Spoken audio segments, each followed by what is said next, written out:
In the small town of Glenhaven, nestled in a quiet cul-de-sac, stood an abandoned house with a sinister reputation. Locals spoke of whispers emanating from the basement, soft at first, then guttural, like the house itself was alive. When Lisa and her 12-year-old brother Jake inherited the house from a distant uncle they barely knew, they didn't take the rumors seriously. Ghosts aren't real, Lisa had told herself as they unlocked the front door. But as they stepped inside, the house greeted them with a cold, musty breath, like it had been waiting.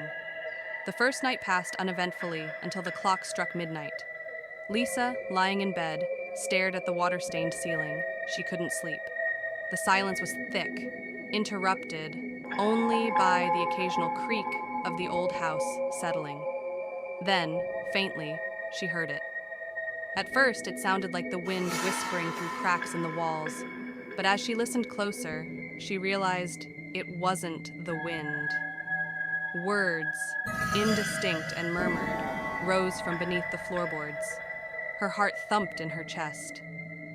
"It's just my imagination," she muttered, pulling the blanket tighter around her. But the whispers grew louder, rhythmic and deliberate, like a chant. Lisa tiptoed down the hall to Jake's room. She found him wide awake, sitting on his bed with his flashlight in hand. "You hear it too?" she asked, her voice barely above a whisper. Jake nodded, his eyes wide. "It's coming from the basement." Lisa didn't want to go, but Jake's curiosity was insatiable. Armed with his flashlight, he led the way as they crept downstairs. Each step on the creaking staircase felt like a scream in the silent house. The door to the basement stood slightly ajar. Cold air seeped through the crack, carrying with it a metallic scent that made Lisa's stomach turn.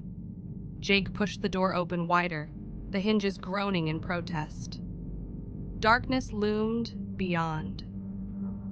"Let's just look real quick," Jake said, trying to sound brave. Lisa swallowed hard and followed him.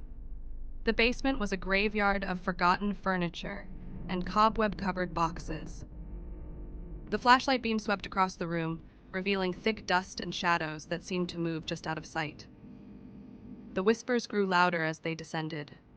Now they were unmistakable, deep and guttural, spoken in a language neither of them recognized. "What is that?" Lisa asked, her voice trembling. Jake didn't answer. His flashlight flickered and the whispers stopped. The silence was deafening. A loud thud shattered the stillness.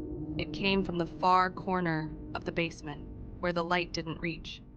Lisa grabbed Jake's arm. "We need to go, now." But before they could move, the basement door slammed shut with a force that shook the walls. Jake's flashlight went out. Darkness swallowed them whole. The whispers returned, louder now, circling them like a pack of wolves.